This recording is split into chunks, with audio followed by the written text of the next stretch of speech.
All right. I can see you're comfortable. That's important. My son, roommate son. Not that I'm not putting quotes around son. I was putting them around roommate. Yes. Just for the record. We're gonna pretend that we didn't do a false start, and we'll start again, and I'll pretend that we're just beginning to talk. Great. How are you? I'm well, thank you. How are you, Adam? I'm good, thanks. It's really nice to meet you, by the way. Thanks. It's nice to meet you as well. We are in different parts of the state, but nice to connect through our computers. And I was making a disclaimer apology because NewFest has been a tradition in New York for 30. This is the 32nd NewFest, and I've been doing this podcast since probably around its 22nd or 3rd. So shame on me for not doing a segment like this sooner, but better late than never. Better late than never, exactly. Yes. Well, this is our 32nd year, but it is definitely a new experience for us at NewFest and for our audiences to be virtual and to be available throughout the United States. I think true. In the past 31 editions, you had to be able to get into the city, physically able to get to a theater, and so going virtual has definitely expanded those who know about us. Right. And two things come to mind now that you bring that up. And one is that I know that the NewFest was born from an epidemic, and which was AIDS in the 80s, and is now at 32nd birthday dealing with or confronting another pandemic or epidemic, however you want to describe it, which has kind of made a lot of festivals, including yours, rethink how they do what they do. That has not been lost on us. We were founded in 1988 in direct response to the AIDS crisis. And in a lot of ways, this has been a reinvention of who we are, what we do, and also a confirmation of the importance of what we do in the landscape of COVID and the landscape of economic insecurity and conversations around racial injustice. And so we have really, it was important to us that we were fortunate in some ways that we had 6 months to see this coming. There were other festivals like South by Southwest and Tribeca that really, because of the timing, they didn't have the chance to make that adjustment. Absolutely. And so for us, we really wanted not just to have a placeholder year, not just to sort of say okay, we'll be back next year with the real festival, but to really embrace this moment and create an event that really speaks to this moment, embraces the technology, embraces the scope and the scale and the issues that that the LGBTQ community is facing right now. And so we really kind of tried to meet that challenge of reinventing ourselves for a 2020 LGBTQ event. It's an interesting, before, as we were talking about that this is, an LGBTQ festival, I guess, that you have an advantage in a way, because we were saying how a lot of festivals now are no longer bound by their geographical location, right? Well, yes and no. I mean, it's hard to get people. I mean, if you're running the Bushwick Film Festival, it's going to be hard to get people from, Aspen, or if you're running the Hamptons Film Festival, it's still challenging to, even though you're doing it virtually, I mean, that you would get somebody from, Dallas or something. I mean, I think that it's still difficult. You, however, have a different kind of festival. It is without boundaries or borders, and it is a community of people, whether a part, LGBT or somebody in their family or friend or whatever. It's a very different situation. I don't know, is that working? Can that work to your advantage in a way as a festival? Yes, I think so. I mean, there's a lot of really wonderful LGBTQ festivals throughout the country. Sure. Many of them located in big cities. So what we have seen in this year's festival, and one of the benefits of doing a virtual festival is that we can actually get insight into how people are engaging with it. So we can see at any given moment that there's someone in Wyoming watching, there's someone in Kentucky, there's someone in Nebraska. So these are folks who might not otherwise have access to a festival like ours. Right. And also, you know, I think the film festival experience can sometimes feel alien, can feel overwhelming, you know. Overwhelming. Yeah, I mean, I think people now, of course, understand what it is to sort of log into Netflix or Hulu and watch a lot of content. But the idea that there's, in our festival, 120 films, they're all new, you know, so they haven't been nominated for Oscars, or they, you know, and it's sort of like, where do I start? And so I think that we've seen a sort of shift in like, oh, that feels kind of like inaccessible, and I don't even know what my entry point is.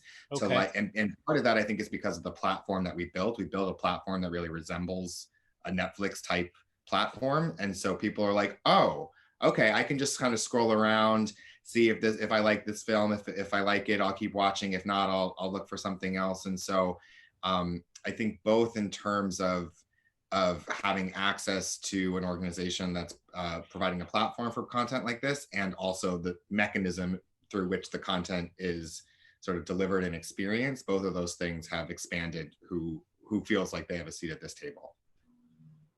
Were you in touch with other like festivals during the last 6 months? Absolutely, yeah. We actually, so at last year's Sundance, the executive directors of NewFest, and then also the festivals in Los Angeles, San Francisco, and Toronto got together at the Sundance Film Festival. This is pre-pandemic, and right. You know, we're just sort of starting conversations about how we might be able to work together to be able to serve our filmmakers and serve our audiences. And then when the pandemic happened, we really found ourselves leaning on each other in a much different kind of way, I think, than we expected, just in terms of like a little bit of group therapy, a little bit of information sharing. And we've since expanded that to what we're calling the North American Queer Festival Alliance, which is all LGBTQ festivals throughout the continent. So it's really exciting to see that group expand and the kinds of conversations that are happening. And I think there's going to be some really cool initiatives that come out of that. Are there Mexican gay festivals? There are. We have not yet been able to bring them into the fold, but we intend to. There are several Canadian, but there are several Mexican queer festivals that we expect will be brought into the fold very shortly. And what was the motivation, if I can ask, I don't know if you want to share it, but what was the motivating factor to create the alliance before, as you said, it was before the pandemic. So this was already, there was some level of urgency to kind of, you know, leverage off of one another in the best possible ways. Yeah, I think it's really about resource sharing and about, you know, we're all nonprofits. So at you know, at our core, I think each of us, and we each do this in different ways, but that we exist to be able to provide a platform for these stories and these storytellers, and to provide resources for them. And it's, you know, it's a tough landscape, you know, and we rely on sponsorship dollars. We rely on individual contributions, and you know, we all have lean staffs, and so, you know, how could we help each other? How could we partner with each other, you know, to just better serve the community and sort of fortify what each of us is doing for our own local communities. Well, it's great that you did that. It almost says, well, maybe there is some competition, you know, in terms of programming or timing or what have you, but we have a more important, and there are so many benefits from doing something like that seem to outweigh the rest of the business, you know, so you can help one another. Absolutely. And now that it's online, are you finding that people from different areas of the country or the continent are purchasing tickets?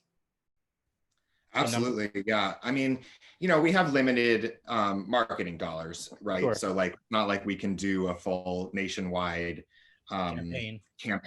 Yeah. I think it'll be interesting to see what happens going forward.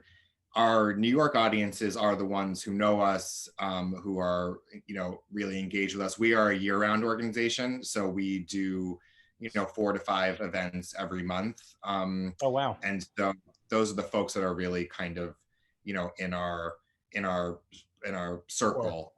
Right. So, but we have definitely seen, and they're either people who there's specific films that they would have wanted to see if they could have traveled to Toronto to the film festival there, or if they could have traveled, elsewhere, and they're like, oh, now I get access to watch this. Or there are the folks who are just like, I want to spend 12 days, watching queer films. Like, let's do this. I'm ready to step away from the news for a minute, and immerse myself in these stories. So that's been really exciting to see.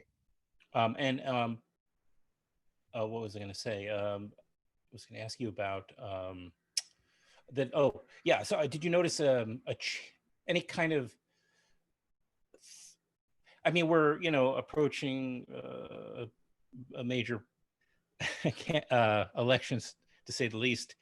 I didn't know if you noticed in the crop of films leading up to this election, if they were more political in nature. I mean, there's many that have been political. I imagine many of the films have consistently been political, as much as they've been maybe just comedies or personal dramatic films. But I don't know if you notice any kind of change in the last year. Yeah, no, I think it's a good question. I mean, I think festivals like ours, we pride ourselves on being able to represent all aspects of the LGBTQ experience, and that there are romantic comedies, there are sexy dramas, and then there are political documentaries. I think that that's true in every year. What we've really tried to do this year, in addition to the slate of films, is to build programming around the films that is speaking directly to this moment. So we have 10 panel discussions, right, on issues that are affecting the LGBTQ community. So we have one on queer gathering spaces in the time of COVID. We have one on LGBTQ global advocacy that ties into a few of the films that we have in the festival. We have one on centering Black and trans queer voices in film, one on queer journalism. And so we've really tried to round out, the stories that are being told through the films themselves, with journalists, academics, filmmakers, addressing issues that are very relevant literally today. Absolutely. And well, how many features and shorts and panels have you got? Just so we know the scope of NewFest. Yeah, Which again, by the way, as you watch or listen to our conversation, is currently happening. You can go to the NewFest website. I'm going to guess it's newfest.org, or correct me. It is newfest.org. That is correct. And it's running, the festival runs through the 27th of October. It does, yes. So yes, there's 120 total films. About 45 of those are features. That's a lot. And the remaining are shorts programs or episodics. And we have boy shorts, girl shorts. We have a shorts program called Beyond the Binary. We have a comedy shorts. We have a shorts program called Black Family Matters. So those are shorts films that have been packaged together. That's a lot. And then it's a lot. We have these 10 panels. This past weekend, we did a reading of the screenplay of Brokeback Mountain, featuring an all trans cast as a special event, which was really kind of amazing, and had a really great turnout for that. There was a lot of excitement around that event. This Friday, we're having a virtual dance party to end our My Girl Friday, which is a slate of films made for and by women and women identifying members of the LGBTQ community. So we really, tried to create the festival experience, even though you're likely experiencing most of it from home. We do have a few drive-ins. Our opening night was Ammonite, the new Francis Lee film with Kate Winslet and Saoirse Ronan. We did that in Queens. And I was going to ask about that, and if you had some live events also. Amazing, right? Yeah, we had that one, and then this coming weekend we have a sneak preview of the new Alan Ball film Uncle Frank, which stars Paul Bettany. And then on Saturday night in Brooklyn, we're doing the film Cicada, which will be preceded by our Brooklyn Boys Shorts program. So it's an evening of Brooklyn Boys in Brooklyn on Saturday, the 24th. It sounds as though, correct me if I'm wrong, but it sounds as though you put in a bit of work into this festival. It's such a strange experience. I've been saying this to people the last few days that, like, I think the team has never worked harder. I mean, the team that's putting this on is absolutely astounding. It's a team full of rock stars who are so inspiring to me every day. And yet we're all like kind of in our sweatpants in our home, so we've worked to put on this like pretty massive, especially given the size of NewFest, pretty massive event.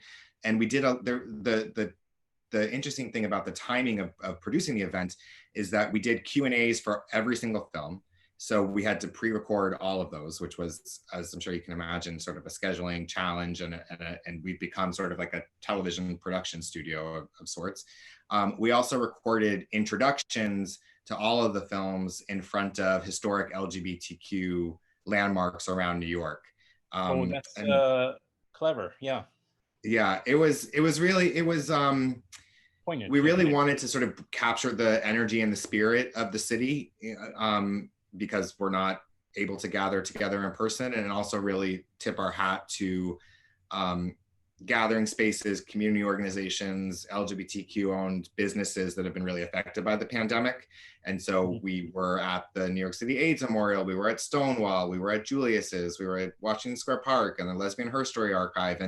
And we've gotten really great feedback from audiences who, I think have appreciated sort of the recognition of these landmarks and seeing people outside in New York City. But just on a personal level, I have to say, like, actually filming them and going to these historic sites was so moving. It really kind of brought home, I think, at our core, we are a service organization. We're a business, yes, and there are ticket sales and there are all sorts of other considerations, but like, we are really, we exist to serve a community, and we can only do that because of the work by incredible trailblazers who have done work over the decades in New York and elsewhere to make that possible. And so it was really humbling, and I think filled those of us who are part of that process with a lot of gratitude, for getting to do what it is that we do. Well, and I hope that those out there understand the sheer amount of work. I mean, how many people you mentioned are in those sweaty, smelly, those smelly sweatpants so that at home working? How many people have you got on the staff there? It's a pretty lean staff. We have 4 year-round staff, and then we scale up a bit for the festival. So this year I think there's 10 additional folks that we brought on to help with production elements and filmmaker hospitality and some communication stuff. But it's a pretty small team pulling off a really huge effort. It's right. I am constantly in awe of them.